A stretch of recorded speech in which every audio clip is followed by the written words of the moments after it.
বাংলাদেশের প্রধান রপ্তানি খাত হচ্ছে পোশাক শিল্প, যেটি আরএমজি নামে সবার কাছে পরিচিত।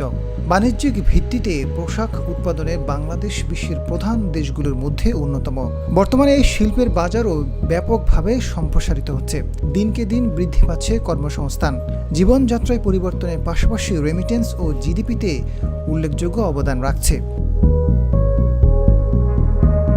আরএমজি খাতে প্রতিযোগিতা বাড়তে থাকায় বাংলাদেশকে চ্যালেঞ্জের মোকাবিলা করতে হচ্ছে। তবে পোশাক শিল্প থেকে সবচেয়ে বেশি রেমিটেন্স আয় হচ্ছে। এই খাত দেশের অর্থনীতির চাকাকে যেমনি সচল রাখছে প্রতিনিয়ত, তেমনি সামনের দিকে এগিয়ে নিয়ে যাচ্ছে। পোশাক শিল্পের হাত ধরে দেশের অর্থনীতির অভাবনীয় সাফল্য অর্জন করেছে। দারিদ্র্য বিমোচন হচ্ছে। তৃণমূল পর্যায়ে মানুষের কর্মদক্ষতা বাড়ানোর ক্ষেত্রে এই খাতের অবদান অনেক। তবে এবার এই শিল্পটিকে টেক্কা দিয়ে নতুন রপ্তানি খাত আবিষ্কৃত হতে যাচ্ছে।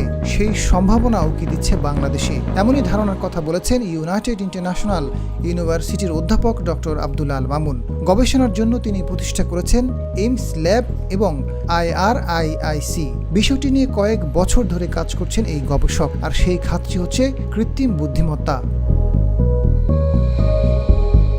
বিষয়টি নিয়ে অধ্যাপক খন্দকার আব্দুল আল মামুন জানান, ইউআইইউর গবেষণা সেন্টারে এআই এর মাধ্যমে শিক্ষা খাতে নানা সমস্যা সমাধানের কাজ করছেন। গণিত, ইংরেজি ও কম্পিউটারের প্রতি শিক্ষার্থীদের ভয় দূর করা যায়। এই সমস্যাগুলোর সমাধান কিভাবে কৃত্রিম মত্তার মাধ্যমে হতে পারে সেটা নিয়ে অনেক বছর ধরে কাজ করছেন। ঢাকা ও এর বাইরে 30টি বিশ্ববিদ্যালয় থেকে 45টি দল বিভিন্ন গবেষণায় কাজ করছে। সারা দেশ থেকে হ্যাকাথনের মাধ্যমে এআই সংক্রান্ত 100টি আইডিয়া এখানে নিয়ে আসলে অন্তত 10টা সফল হলে দেশের অর্থনীতিতে বড় অবদান রাখবে বলে জানান এই গবেষক। তিনি আরও জানান, পোশাক খাত যেমন দেশের বড় রপ্তানি খাত, এআই প্রযুক্তি এর চেয়ে বড় রপ্তানি খাত হতে পারে।